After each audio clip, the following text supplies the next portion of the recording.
Hello guys, welcome to home vlogs. और आज मैं आपके लिए लेके आया हूँ फियाट की पुंटो।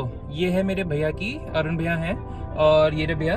तो इन्होंने अपनी गाड़ी लगभग 1 लाख किलोमीटर चला दी है और मैं उसी का मतलब रिव्यू मैंने कहा एक बार इनसे पूछता हूँ कि इन्हें लोगों ने बहुत बोला था कि सर्विसेज में बहुत प्रॉब्लम आती है फिएट के।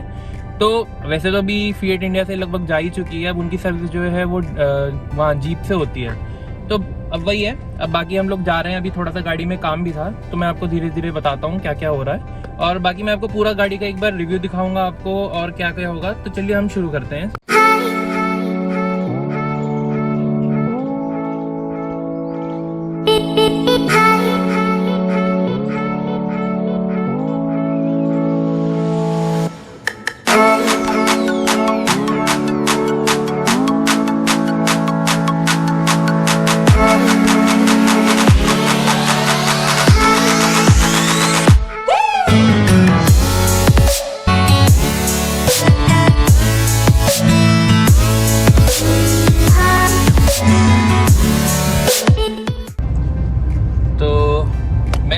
भैया से सबसे पहले पूछना चाहूँगा कि भैया आपने ये गाड़ी लगभग क्या प्राइस में खरीदी थी, किस ईयर में खरीदी थी, वो चीज़ आप मुझे थोड़े एक्सप्लेन करें। ये मैंने 2016 में ली थी। 9 लाख समथिंग कुछ प्राइस था इसका। मतलब ये टॉप मॉडल मैंने ली थी, थर्ड ऐसी। और मतलब गाड़ी काफ़ी अच्छी है, बहुत जानदार गाड़ी है, बहुत बैलेंस है इसमें। तो अभी तक मतलब हम पहले इसकी वैसी बात कर लेते हैं जो आप अभी तक इसमें कर चुके हो। जैसे कि आपने अभी इसको एग्जैक्टली लगभग कितना ड्राइव किया है? मैंने ये 95,000 करीब ये ड्राइव हो चुके हैं। ओके। तो इसमें अभी जैसे मैंने देखा कि आपकी गाड़ी अभी भी, जैसे मैं गाड़ी में बैठा हूँ तो मुझे कोई भी वाइब्रेशन फील नहीं हो रहा, मुझे कुछ भी मतलब ऐसा फील नहीं हो रहा है। तो आपको कभी ऐसी कोई इसमें दिक्कत आई है कि आपको कंपनी में जाना पड़ा या कभी रास्ते में ये गाड़ी बंद हुई हो? तो मतलब उसके लिए आप क्या कहना चाहोगे? नहीं यार, कोई दिक्कत नहीं आई है, तभी मुझे इस गाड़ी से बहुत प्यार है। ओके। तो मतलब कभी भी आपको मतलब इसमें कोई भी ऐसी परेशानी नहीं है? कोई परेशानी नहीं, बस ये है कि हाँ मेंटेनेंस इसका थोड़ा हाई है। Okay. Compare with other Indian brand. तो वो तो ऑब्वियसली आप एक तरीके के जर्मन ब्रांड ले रहे हो, फियाट जो है, और फिर उस हिसाब से आपको बिल्ड क्वालिटी भी मिलती है। मतलब ये है कि हाँ मेंटेनेंस में थोड़ा वैसे पड़ जाता है, थोड़ा महंगा पड़ जाता है, बट ओवरऑल गाड़ी बहुत अच्छी है। अच्छा, तो आपने मतलब जैसे हाईवे पे गाड़ी चलाई है तो आपको ये स्टेबल प्लांटेड फील होती है? मतलब अच्छा लगता है आपको गाड़ी ये चला के? बिल्कुल बिल्कुल, मतलब कितनी स्पीड में चलाओ पता ही लगता कि तुम इतनी स्पीड में चला रहे हो। अच्छा, ठीक है। तो अच्छा, मैंने कुछ लोगों से सुना है कि ये जो गाड़ी है इसमें इंजन लैग आता है, मतलब जैसे आप सिटी ड्राइव करते हैं तो उसमें इंजन लैग आता है, तो उसके लिए आप क्या कहना चाहते हैं कि वो चल जाता है या आपको थोड़ा दिक्कत करता है? नहीं, ऐसा कुछ नहीं है, वो आपके चलाने के ऊपर है। ओके। कि आप चला किस तरह से रहे हो, आप ड्राइव कर रहे हो, रैश मतलब जो भी है, आप ट्रैफिक में कैसे चलाते हो, यूज़ कैसे करते हो आप गाड़ी का, वो उसके अकॉर्डिंग आपके वो देगा। तो मतलब आपके हिसाब से हाँ, मतलब जो भी मतलब जो थोड़ी बहुत अगर इंजन में वो भी है, तो अगर आप नॉर्मली गाड़ी चला रहे हो तो आपको इतना फील नहीं होता है? बिल्कुल नहीं होता। हाँ, तो चलिए ठीक है। बाकी इसमें आपको इसके इंटीरियर्स कैसे लगते हैं, इंटीरियर क्वालिटी कैसी लगती है, ये चीज़ आप मुझे थोड़ा बताएंगे? फिट एंड फिनिश कैसा लगा? अगर आप प्राइस वाइज देखोगे, ये जब 2016 में नई ये आई थी तो उस प्राइस रेंज में इंटीरियर का काफ़ी अच्छा है।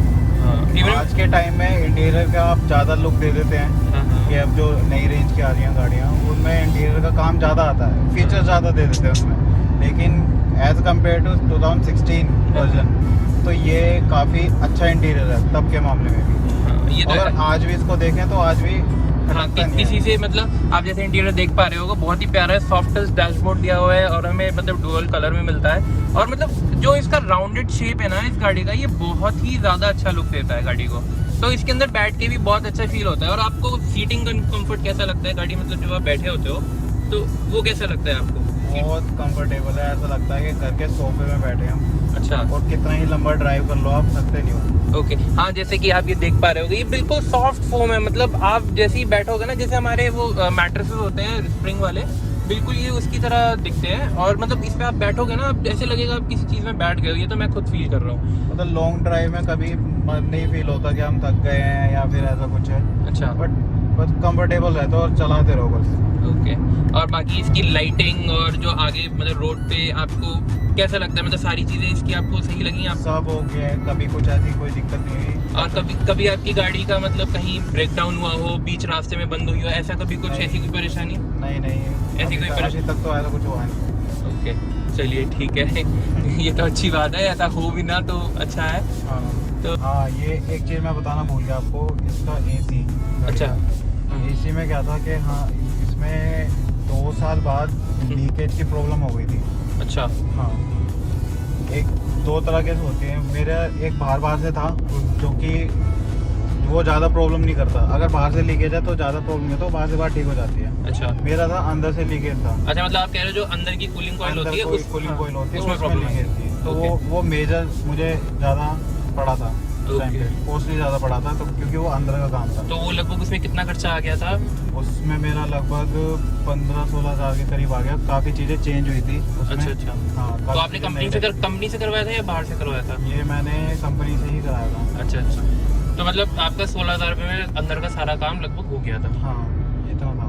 चलिए ठीक है। तो बाकी तो मतलब और कोई प्रॉब्लम? वैसे कोई एसी का कूलिंग कैसा लगता है आपको? कूलिंग कैसी करती है गाड़ी? कूलिंग पहले भी अच्छी थी, बस वो लीकेज की प्रॉब्लम थी, इसलिए थोड़ा प्रॉब्लम हो गया था। बट अभी भी ऐसी है।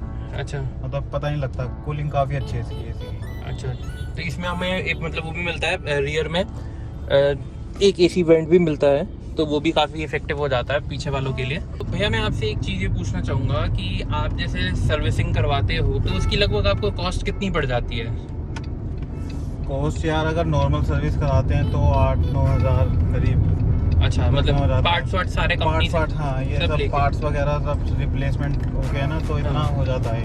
ओके। अगर कभी एक टाइम पीरियड आता है कि बड़ी सर्विस चाहिए होती है कभी गाड़ी को, हाँ। तो उसमें फिर 12-13 या 14 के अराउंड आराम से आ जाता है। अच्छा, मतलब अगर जैसे आपका टाइमिंग चेंज और ये टाइमिंग चेंज हुई और ये सारे पार्ट्स हो गए तो ये सब चेंज होते हैं, तब आपका बड़ा खर्चा आता हाँ, है? तब ये होता है कि ओके। कुछ ऐसे पार्ट्स होते हैं जो इतने किलोमीटर चलने के बाद आपके चेंज होते हैं। अच्छा, और मैं मतलब आपकी गाड़ी जैसे लगभग लाख किलोमीटर चल गई है, लोग ये चीज़ बहुत कम पूछते हैं, ये जो आपकी गाड़ी के एलॉयज है, आप पहली चीज़ ये मैंने देखा, मुझे भी बहुत ज़्यादा पसंद है। और आपको मतलब क्या इनमें कभी कोई बैलेंसिंग आउट हुई है या कभी कोई एलॉय टूटा है या ऐसा कभी कुछ हुआ है आपके साथ? नहीं आया था, कभी कुछ नहीं हुआ, एक स्क्रैच तक भी नहीं आया अभी तक तो। अच्छा अच्छा, चलिए ये तो बहुत अच्छी बात है।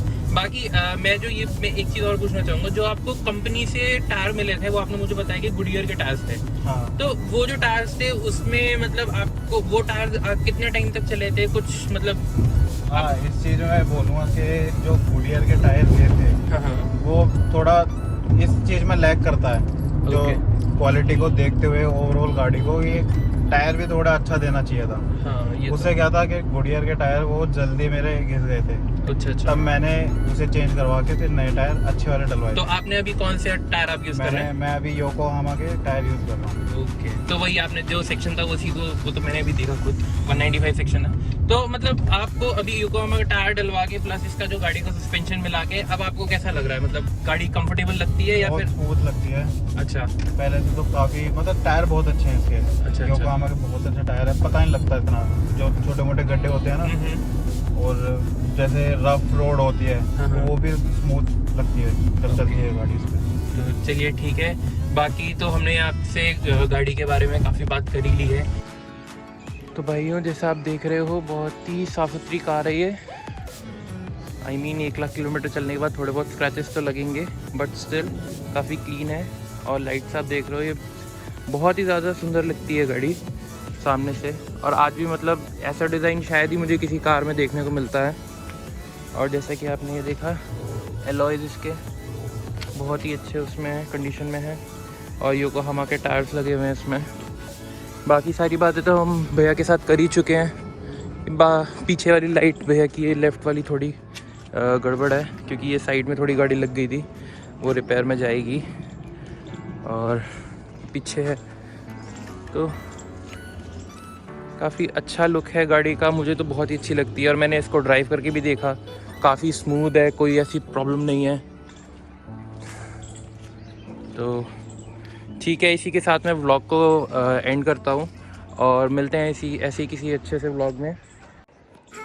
वीडियो को लाइक करना एंड शेयर करना मत भूलिएगा और चैनल को सब्सक्राइब ज़रूर करिए।